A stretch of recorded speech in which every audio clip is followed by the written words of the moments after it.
What's going on, everybody? Welcome to another episode of the Culture 316 podcast. I'm one of your hosts and producers, Jordan Nahisi.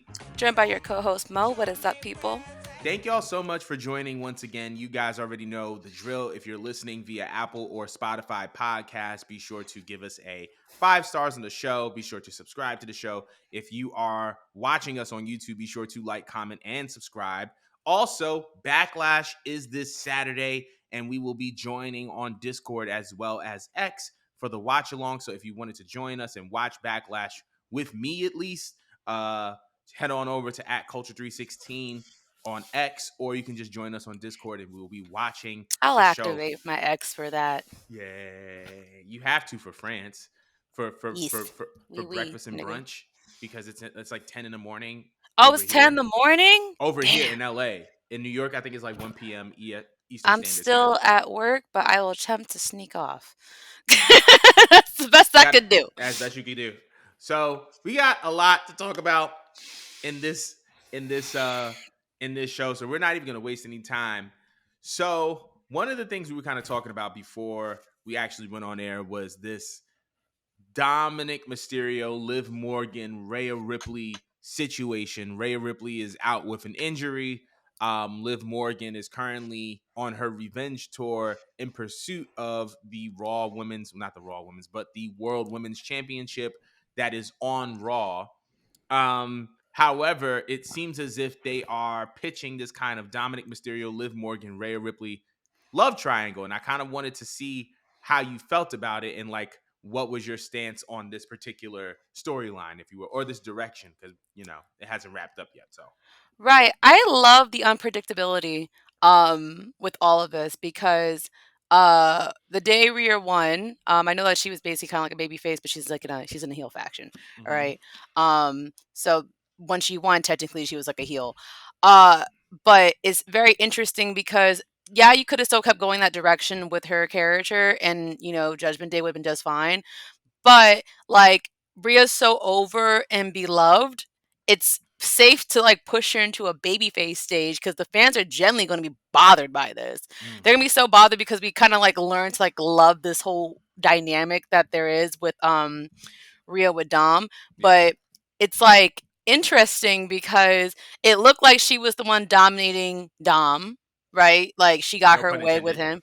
Yeah. No, it looked like for the longest that she was getting her way with him and, moving him around and telling him what to do. And now you got this thing with Liv now.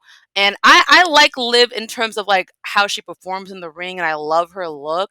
But where she always used to kill me is her promos because it just never came off. Maybe it was natural for her because she does have a very naturally annoying voice. And she doesn't really know how to make her face and her voice and the delivery all come together in one. Yeah. But for some reason, her coming out as a heel, which I don't think we've seen her behave like a heel since she was in like Riot Squad or something like that.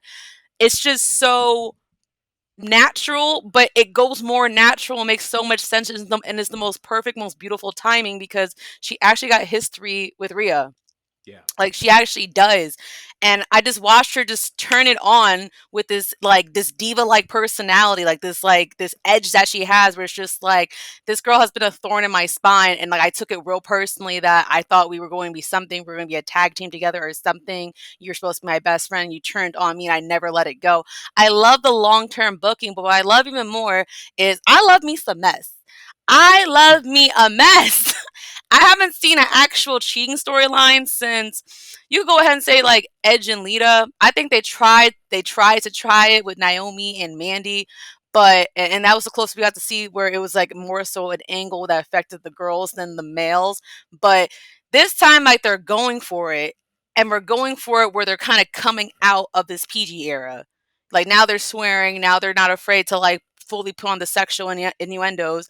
And as we watched on the show, they were giving out an interview, but they made it very apparent to let us see through that small window that Liv and Dom were walking out with each other. Like now they're being bold about it. Yeah. And Liv is moving quick and she's not wasting no time. She's like, I'm going to take that belt from you. I'm going to take that man from you. The way you broke me down and left me to just like lay down, die, and suffer, I'm going to make sure I kick you down while you're at your weakest. I love it. I love it so much because, like I said, I did not have faith in Liv after her feud with Becky. But I Mm. feel like the same way Drew McIntyre just needed some form of an in, and he's taking it and he's running with it, and it just works. I love this for Liv. I think maybe she was meant to just be a heel all along to just kind of like get her to tap into that character, that personality that she does have. And I'm curious to know what they're going to do with it and what they're going to do with Dom, because you have the power to like make a very another very overwhelming baby face that is with Rhea with this, because again the audience is very much connected to Rhea. But Hmm. we all could get behind Liv, and it kind of does give me like the edge. Like I could see the promos being on edge, just like how we dealt with a heel Trish and a babyface Lita.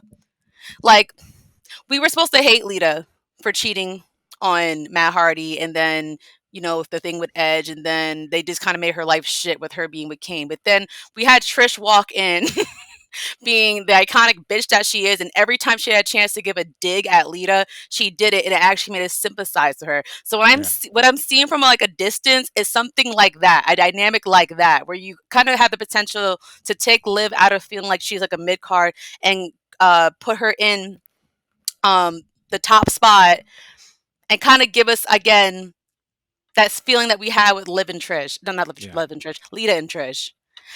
I don't know, but I want to see how far they're going to go with this, and I want to see what kind of person they're going to make Dom out of it. Mm. What they're going to make his Y out of it. 'Cause, like the beef is between the girls, but it's like, all right, Dom, why did you do it? Why are you helping her? Were you sick and tired of Rhea like running the whole entire pack? Did you want to feel like you was actually Poppy this entire time? Yeah. You didn't like being ran over. There's so many layers to unpack with this and make it so juicy that it benefits everybody. And you could book this shit to like last a year if you wanted to, and push it to next Mania. If you know how to book it, if you know how to book it. But otherwise, it could still be just as juicy. I don't know how long is she gonna be out for. I have no idea. It I was her honestly don't shoulder know. blade Yeah, it that was was like messed up. some like her shoulder, like her tricep or something. So that could be a That's six like month thing.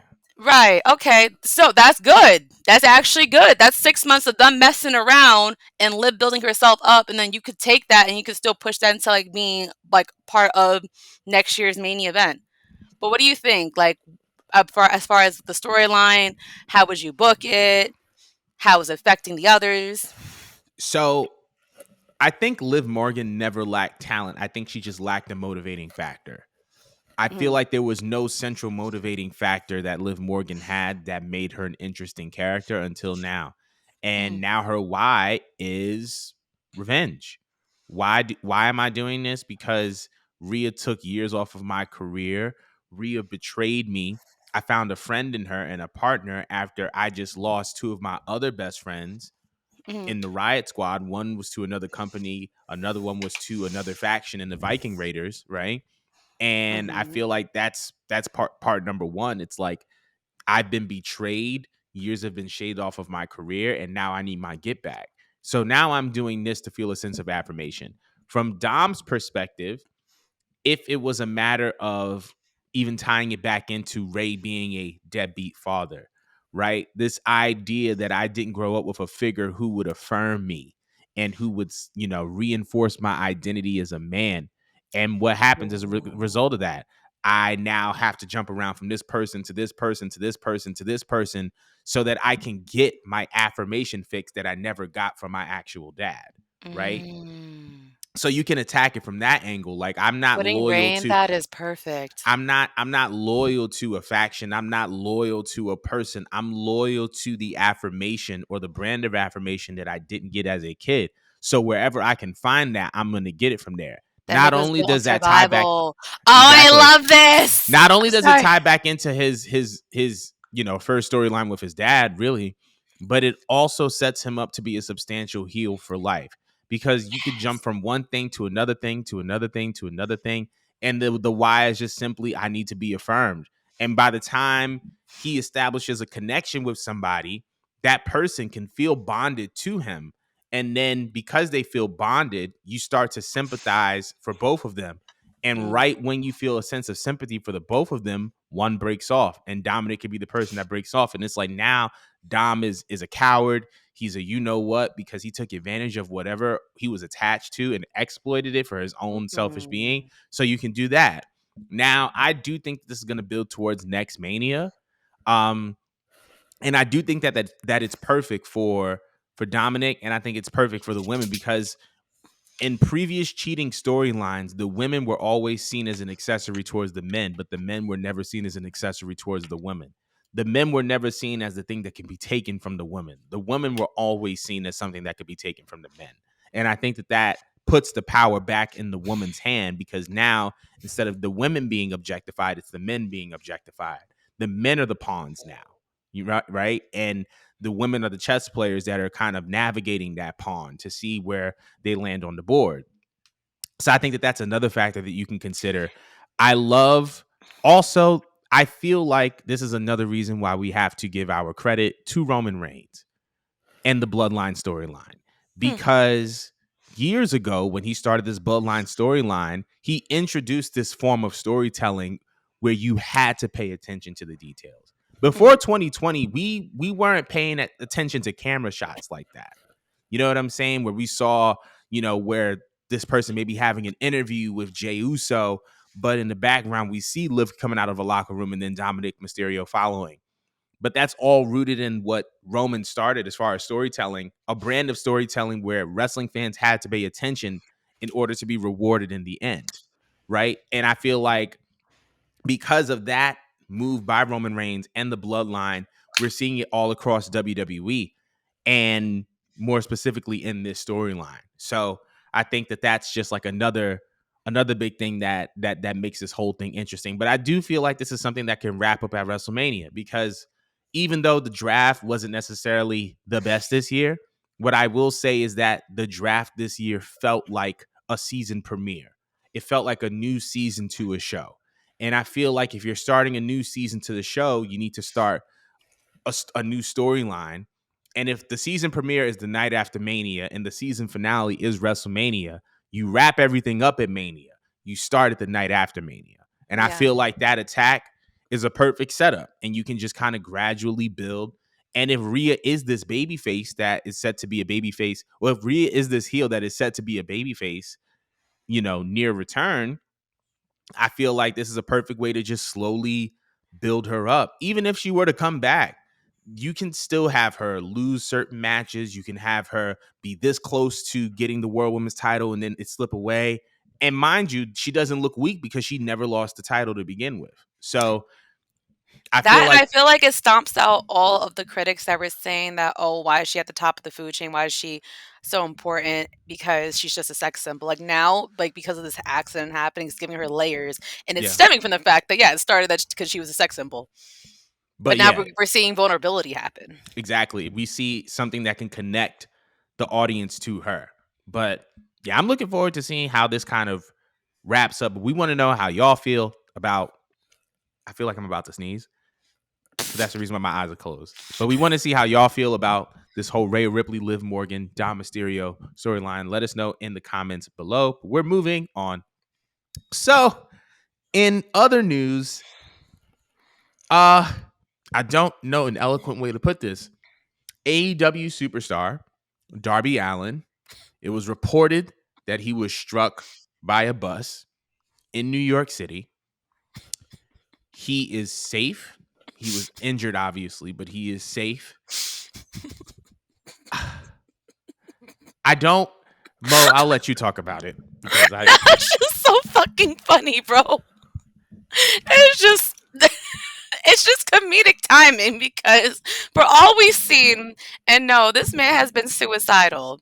Like he don't care. He has said in interviews he don't care if he dies. He doesn't fear death. We just watch him do the most out of pocket things on TV. Like he really don't be fearing death. And gosh, is like, all right, we'll test that theory. And I just have so many questions because, like, all right, not everyone has walked the streets of New York. I'm gonna tell you right now, those cars don't care for you, and the people also don't care to get hit by cars. New Yorkers be walking with tunnel vision. That's a fact. They didn't walk in with tunnel vision. But a bus is crazy to me because buses normally do stop Yeah, ish. exactly. So it's just Exactly. so did he just think he just had like the right of way? 'Cause he's a pedestrian. He's used to being in other towns. Like maybe all right, I gotta cross now. Maybe he didn't look both ways. Maybe he just assumed that the bus was just going to stop for him. But it's just he's so little. I weigh more than Darby Allen. I know that for a fact. And I'm just imagining this little tiny individual come into collision with the bus and just flinging over at least 50 meters across the road. Like, can you imagine like being a bystander when that happens? Like, I would assume he'd I'd be die. shook. I would be shook. But the thing is that the worst that happened was just his face. Like, he's so little and bony. You can see his entire spinal column when he does his Literally. cough. Like, you can see everything. The worst that happened is his face. I need to know, what is he made of? Like, this little tiny titanium body survives everything. Has Darby Allin even got injured his entire AEW career? To be honest, I really don't know. Like Like I Rhea Ripley, as muscular as she is out because she got bumped into a wall. This man got hit by a bus and he's just fine. Like, can we put this into perspective? he got up and he was like, "All right, y'all, don't worry about it. I'm Right. good. All right." But I want to feel bad, but like I said on my Instagram, there was no other candidate on that roster that you could have hand select if you asked this question just generally, hey, like if someone should have got hit by a bus that's not Chris Jericho. Um who else would you choose? Are you good? I'm good. Jesus. Ooh. I was like, if you could choose anyone that I'm not saying deserves to get hit by a bus, but if they got hit by a bus, it'd be like, eh, that'd be Darby. That'd be Darby because you know what? Darby was probably okay when it happened. That He this is accepted true. it while it happened. He was just like, boom. All right, cool. All right, I'm good, y'all. That's the funniest thing to me. I So hope he does heal though, kind of do like the little nigga. But that's jokes. God is funny. Go ahead. she said, "I hope he gets better because I like the little yo." But here's what I'll say. Number one, I'm glad that he's safe and that he's in good condition. I'm glad that his family is safe. Hopefully, they're in good condition. Hopefully, they are in a better emotional state than where they were when they found out that he was struck. All that I have to say is that I have never non-physically encountered a more portable person that puts himself in more danger than this man. There's no reason why you out here built like an iPhone 4S and just putting yourself in the harm's way of in any and everything. Going through glass from the top of a ladder. Apparently, he still plans on climbing Mount Everest, getting hit by a. I don't think people understand how big MTA buses are. Right. Every time I've seen an MTA bus, regardless of where I am, Brooklyn, Queens, Manhattan, I see it from blocks, plural, away. It's like the size of a trailer. It's literally a MTA bus is anywhere. They're so large that you can't just casually avoid that bus. So I don't know what type of timing he's on. I don't know like what's going on up here, or if this is just kind of a reinforcement of who he like his mission of just putting himself in harm's way. I'm just glad that the man is all right. I just need this iPhone 3GS man to just sit down somewhere for the sake of my heart and mental well-being. I don't know him, but I love him and I just want to see him live. And he just continues to put himself in harm's way. I just feel like, you know what? I'm not even gonna say that. But Darby, I just if you're watching this, please, bro. I like you. I love you a lot. I don't need any more anguish in my life than where I am right now. Please, for the sake of me, just hold it down for a little bit. All right. But I want to know how everybody else feels about Darby. Let us know in the comments below. But we're moving on. So this is actually great. Obviously, Nyla Rose was a topic a couple of shows ago because the Oklahoma Commission had a problem with a transgender wrestler wrestling in an intergender match. Um, and they issued them a warning, or AEW a warning. And now it seems like they're selling an antidote. They have an antidote because it seems like pro wrestler Nyla Rose is selling T-shirts to benefit an organization that identifies with the LGBTQ plus community. The profits or the proceeds from that shirt are going to that organization, um, which is super duper heartwarming. And I just kind of wanted to know your take on this, as far as AEW and Nyla Rose kind of coming together to put together a product that is going to benefit the LGBTQ plus community. Okay, I'm getting a good look at the shirt at the moment. If anyone didn't see the shirt, it says "the man," and of course, it's in the colors regarding the LGBT or the trans community colors, and then it says "her." I think that's on the back, or it's a variation of the shirt that says "her." But I actually love it. I I love it. I love that, and I love Nyla. As far as I've known her, she's been extremely outspoken about who she is. Yeah. And it doesn't surprise me that she took the situation and she's taking it upon her own hands to change, like, I wouldn't even say like change the narrative in wrestling. 'Cause I feel like we are getting progressive. We aren't completely progressive, but we're getting towards being more progressive. Um, it's one of those things where I feel like it's a beautiful accident. Cause Mm, like I haven't seen a trans wrestler on TV until I saw Nyla Rose. And I feel like most people just naturally took to her. I took to her. I loved her immediately. Um, she was already like a champion. She's already well known. And I feel like with this kind of happening, I feel like that's something that's really good for not only her in her individual career, but I mean, we were just having a whole conversation in the chat regarding Angie, and we're not going to mention that here, but I like the idea that it could help out other wrestlers yeah. that are smaller, trying to get their foot in, that keep getting the doors shut in their faces because of who they are, what they identify as, how they carry about themselves in their lives, even though they're not bothering anyone. I think it's such a beautiful thing.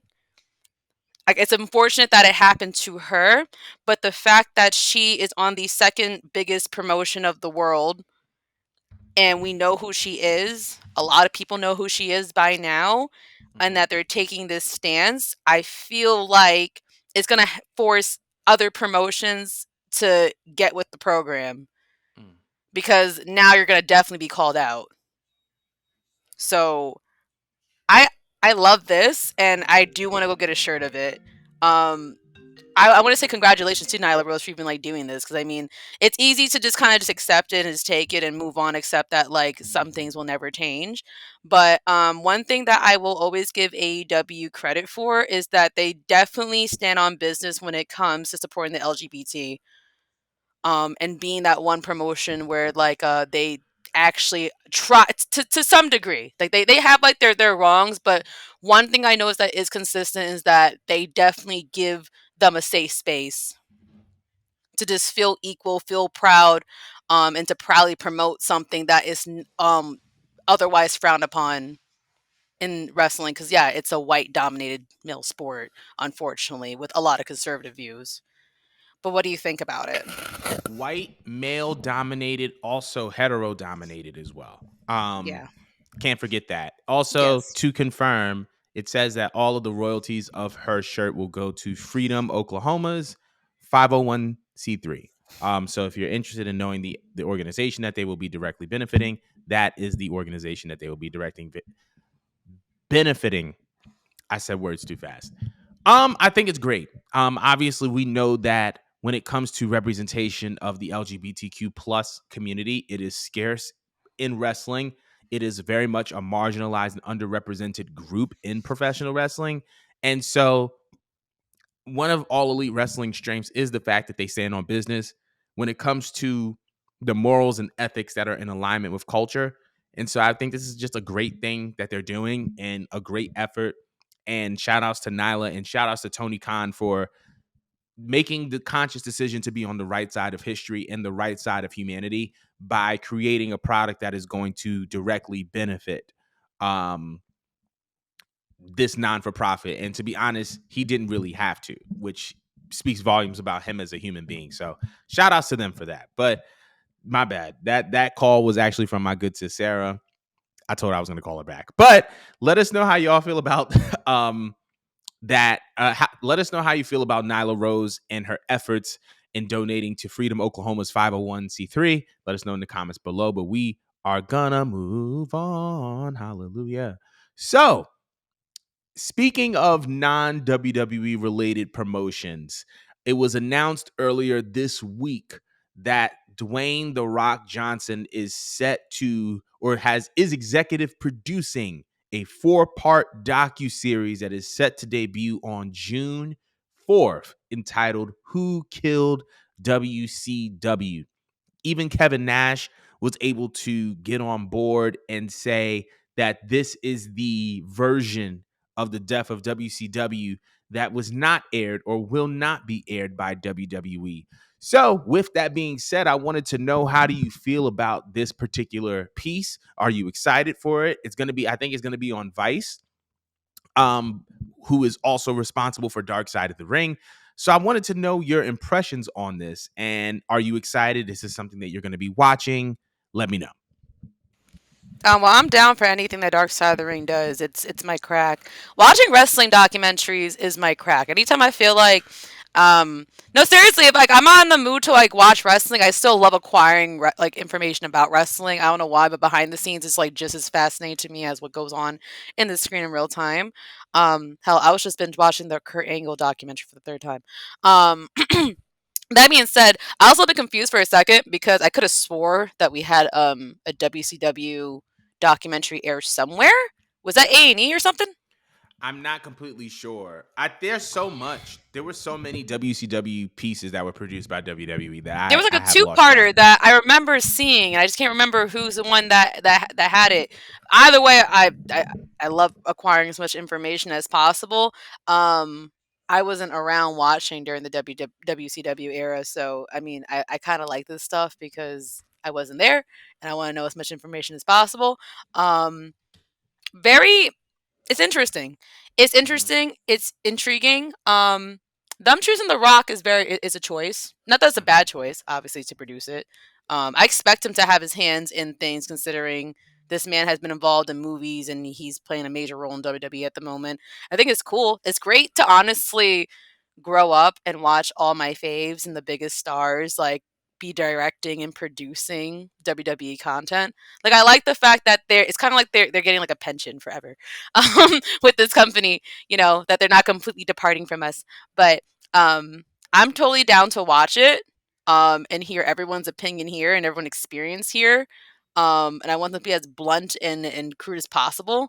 Cause that's my favorite thing about Dark Side of the Ring, like when they do a good job and their best pieces come out in the at least 2 to 3 part series. Yeah. Like that's when they actually like unload with a lot of information. I don't really prefer when they do like the singular 45-minute specials because there's times I'd be sitting there like swinging at the air saying, you missed this information, you missed this part. But the fact that it's 4 parts is like, okay, now we're gonna get like deep and dirty and they're probably gonna tell us something new that I haven't heard. Yeah. So I will be watching. What do you think? I think it's great. Number one, I'm not surprised that The Rock is an executive producer, considering that he is on the board of TKO, who is the parent company of WWE, whom owns all of the intellectual property of WCW. So I'm not surprised that The Rock is heading up this project or executive producing this project. I feel like WWE has a lot more flexibility in what they go into now that we're kind of entering into a new era. Um, I'm not surprised that The Rock is involved. But I think it's going to be great. I'm very, very interested to see who else is going to be a part of it. I'm curious to know if any external WWE figures are going to be a part of it outside of like the legends who have previously retired.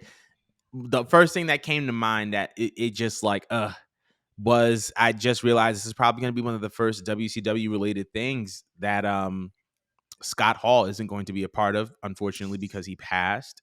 And but other than that, though, I'm very much looking forward to it. WCW, it's interesting because like WCW is one of those entities similar to ECW where even though they may not be present, the aura of WCW and the influence of WCW is very prominent in professional wrestling.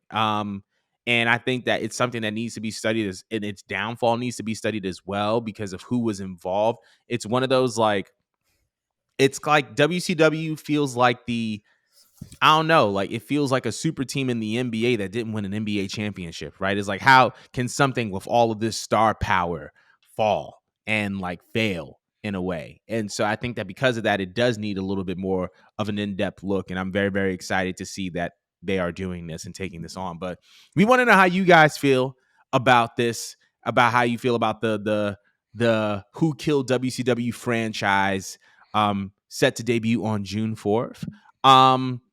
Let us know in the comments, but we are moving on.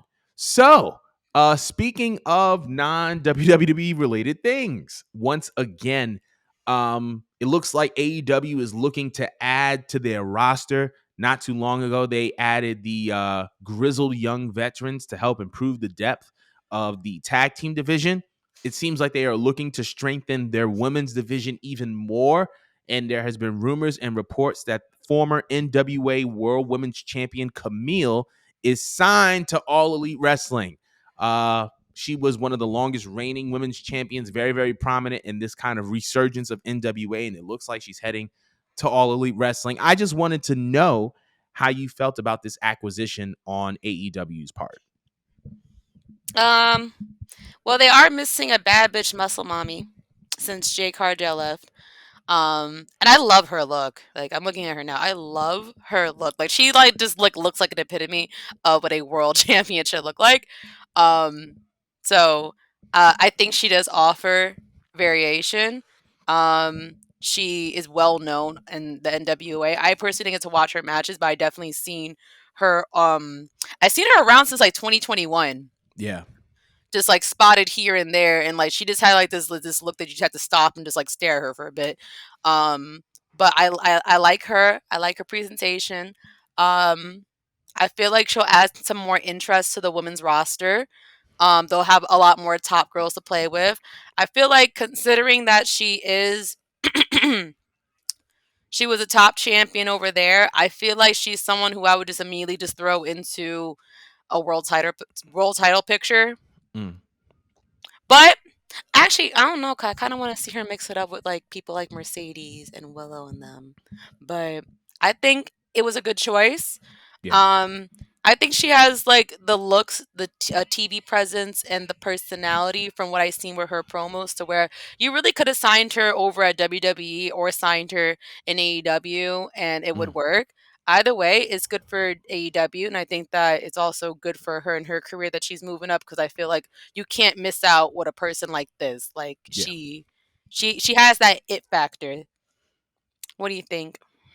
I agree. I think Camille, based on what I've seen, she's a powerhouse. Um, she's consistent. She was great in the NWA.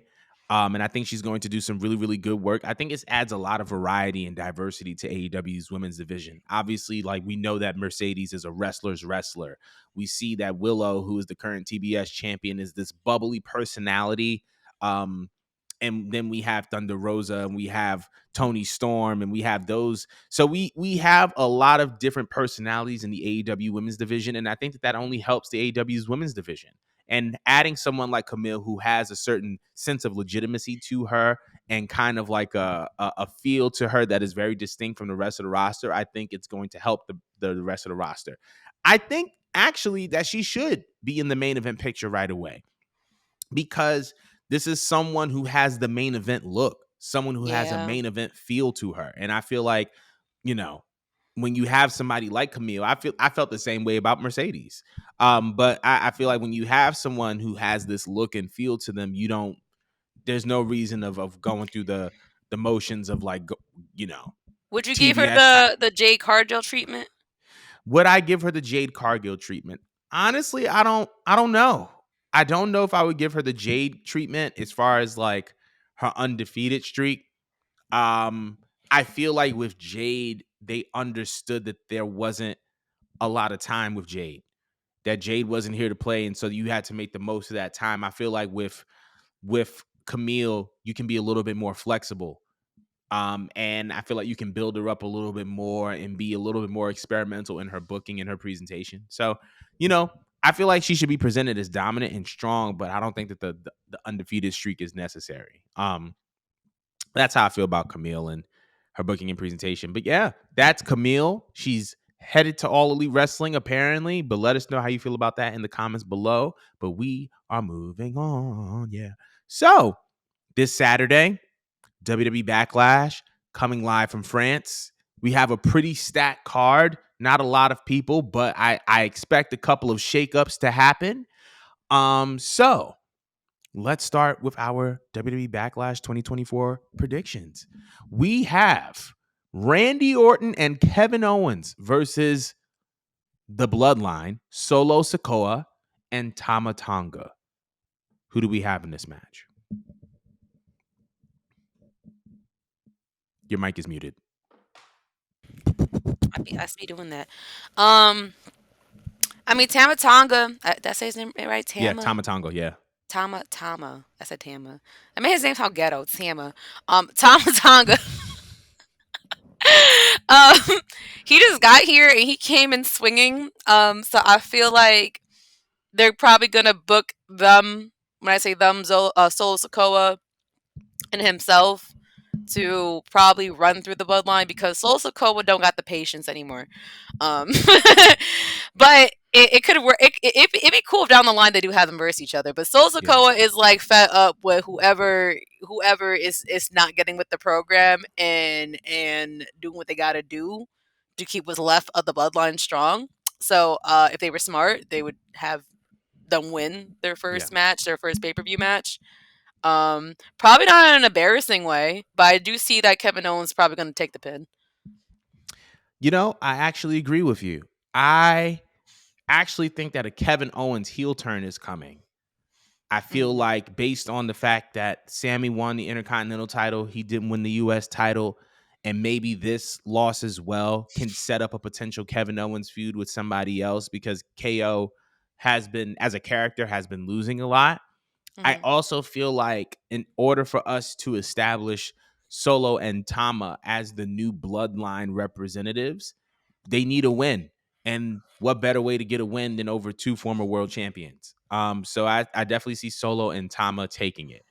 Next, we have the Kabuki Warriors versus Bianca Belair and Jade Cargill for the WWE Women's Tag Team Championships. Who do we have? If they was smart, they would give it to the, as I think you call it, the shea butter or the cocoa butter combat club. Yep. I like that name a lot. If they were smart, they would book them to win. Yeah. I agree. The Cocoa Butter Combat Club, I feel like should take this Bianca and Jade because it has been, established via the draft that the women's tag team champions can appear on both shows. And while they are drafted exclusively to SmackDown, those two women are stars, and wherever they show up, eyes are going to follow. And so having them as a tag team means that having them as a tag team and as tag team champions pos- positions them to be on both shows. And I feel like Raw and SmackDown can greatly benefit from the presence of Jade and Bianca as a tag team. Oh, period. Not to mention that they had a couple of fire tag team maneuvers on their European tour, and I hope that they do it in France. Yeah. But then now we're moving on to the WWE Women's Championship, which I'm actually really excited about. We have a triple threat match: Bayley versus Naomi versus Tiffany Stratton. Who do we have?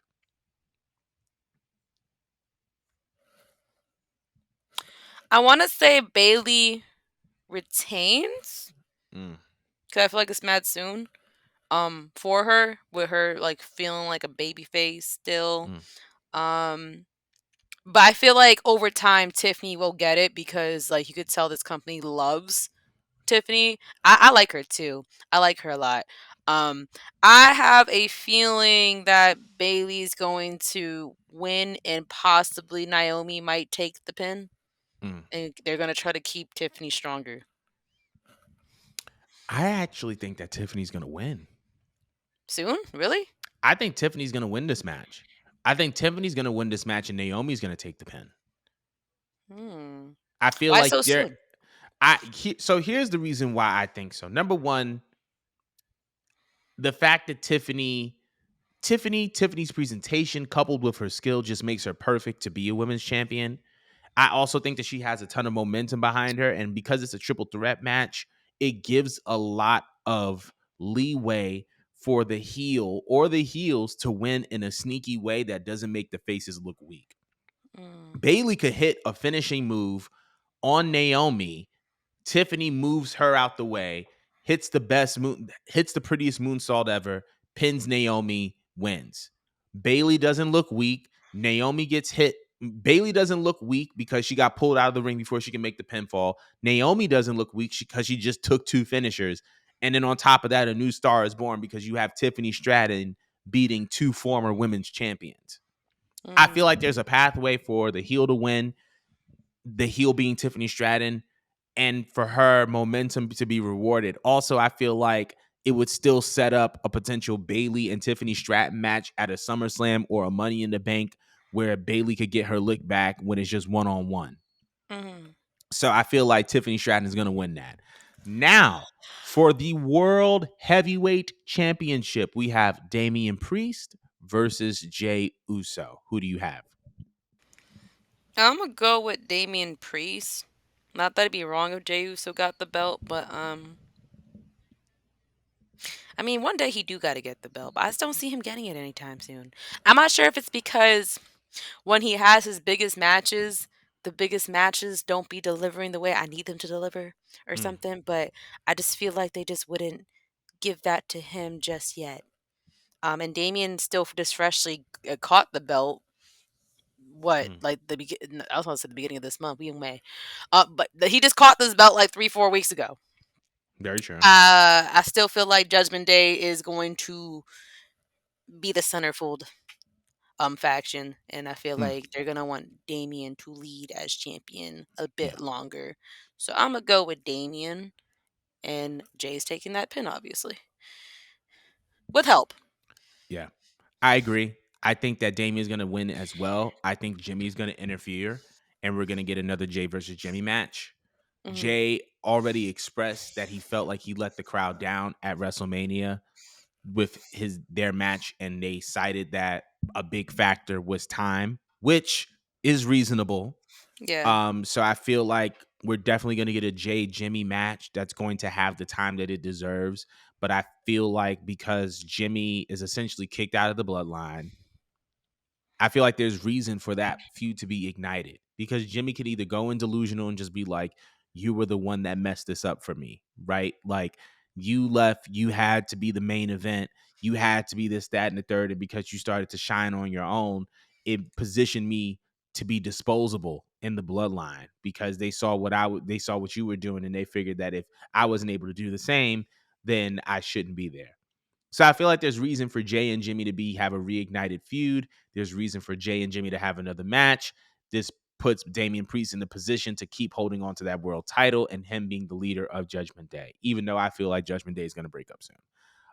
Going from that, we have Cody Rhodes versus AJ Styles for the undisputed WWE Championship. Now, fun fact, this is not the first time AJ Styles is facing a Rhodes for a world title as he competed against Dusty Rhodes for the NWA world title in TNA. So we have a little bit of a story already there. But I want to know who you have in this, whether it's Cody Rhodes or AJ Styles. Cody is definitely holding on to his belt for no longer than a year. Mm. So by that alone, I'm gonna say Cody. But I love the fact that you just put me onto that because Cody is such a damn good storyteller, and He AJ is. Styles is good at everything. So this is gonna be a great match.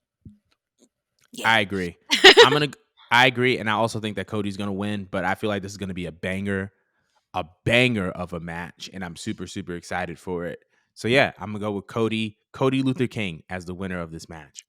But that's our Backlash predictions. If you agree or disagree, let us know in the comments below. But that wraps up our show for today. Hopefully, you guys can catch us on Discord or X for Backlash. Once again, thank you guys so much for joining us, and we'll see y'all next week.